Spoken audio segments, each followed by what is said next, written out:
why did Nicholas II survive the 1905 resolution but lost his throne in the February-March 1917 revolution? Okay, well, Russia's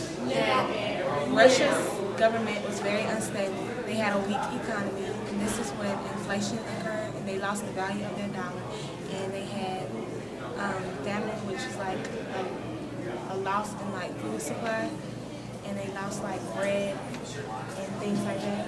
I would speak of in 1905 why he did survive the revolution and didn't lose his throne. I would like to speak on first Nicholas licking the promise. I like to say quote unquote licking the promise, the Constitution, which was the October Manifesto. Basically, you know, he was in the hot seat of being kicked off his throne, so he just came out. Him and his faculty and staff, all the people he worked with, they came up with the October Manifesto, which was basically a constitution that gave people their basic civil liberties to hold off him being in the hot seat and hold off critics who were trying to get him out of the hot seat. In his constitution, he developed a ministerial government, which he promised, and the Duma, ministerial government and the Duma, which was the Duma served as a second governing body to the aid of the Tsar, the second, like sort of like a second body to the government. They basically made decisions if he really couldn't come up with something, but they really didn't have much of a say so.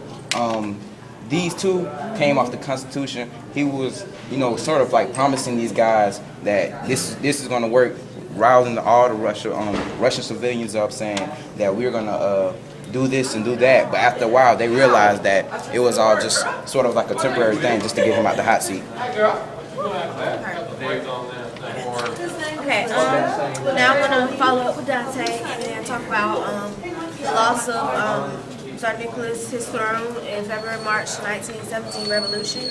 And that was basically because Lenin came back to Russia, so yeah, heavy competition. And and Lenin like decided to like.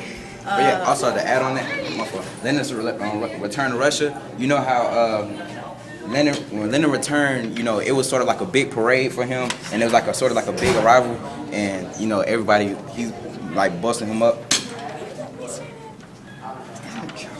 Okay, and so with all the hype, celebration, like Lenin became really determined, and he like joined with the Bolsheviks, and then so this caused like kind of like the failure of Russian politics to like fail, and like the provisional troops that were like already there, they just like threw off their hats, they surrendered.